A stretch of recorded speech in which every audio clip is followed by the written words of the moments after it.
Well, the new report by Young Politicians of Canada is highlighting the top concerns amongst youth ahead of the federal election, and it's going to be presented on Parliament Hill today. So joining us live now from Ottawa ahead of that presentation is Jaden Braves, the 16-year-old CEO of Young Politicians of Canada. Jaden, it's great to have you back on the show again.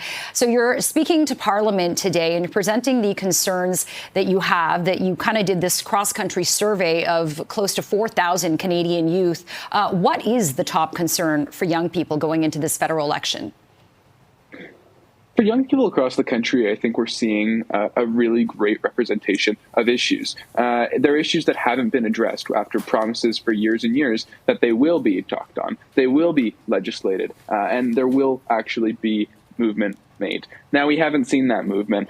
Issues like artificial intelligence in legislation, issues like addressing clean water for basic human rights for Canadian citizens and people that are still having to experience boiling advisories on Indigenous reserves is absolutely alarming for Canadians. I think the other aspect that Canadians are really taking a step back on, and since the protests in 2019, the climate crisis, we've almost thought that climate change has gone down. Meanwhile, we have the largest amount of CO2 in the atmosphere than we have had ever in human history. And these are the problems that young Canadians are so aware of because we're going to have to deal with them in the next 10 to 20 years when we become the legislators and the leaders. Jaden, I'm also curious about where young people are on budgets, deficits, the fiscal picture of the country here. We know, how far indebted this country is here. Is that something young people are focusing on? Because effectively, it's really going to be sort of you and the next generation footing that bill for what politicians have been promising, for the last several decades.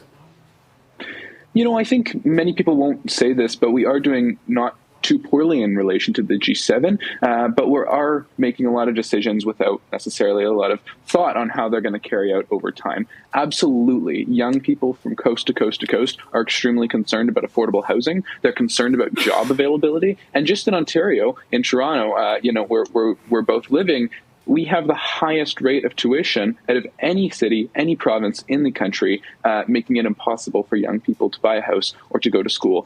These practices are unsustainable. And young people are starting to see the results when we're finishing university or we're finishing high school. And there aren't quite the same opportunities that we might have had a few years ago. So really looking at how the shift in the economy in 2025 in relation to the nuance and in relation to the many new things we have to take on technologically and so forth needs to be adapted in a new and innovative way. Mm-hmm. Yeah, in your report, you highlight that 64% of post-secondary students are working part-time just to kind of get by and cover their expenses on top of tuition. I'm really fascinated by the AI, though. I'm curious, you're 16 years old, you're still in high school. Is class or your teachers talking about AI, deep fakes? What is kind of the curriculum surrounding that, or is there no curriculum yet?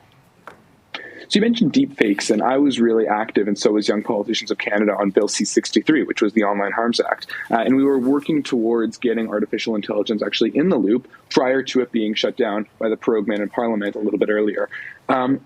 We do not see any sort of curriculum on artificial intelligence in schools, not in Toronto, not in Ontario, and doesn't look like cross-nationally based on the consultations that we're having. We need to see a federal standardization of not only artificial intelligence fundamental education, but we're at the point where we need civic literacy, and we actually need media literacy at all schools across the country. These are the basic necessities to grow up as an engaged, participatory citizen, which we are not doing sufficiently. And meanwhile, we're not even looking at legislating AI. So how can we actually put laws, look at them in the House of Commons, have a standing committee that looks at artificial intelligence and not just a ministerial role where we can actually put forward solutions to the dilemmas we're facing. Yeah, more critical thinking than less. That's a great idea. Jaden Braves, only 16, not even old enough to vote, but is the CEO of Young Politicians of Canada. Jaden, appreciate the time. Thanks for joining us this morning.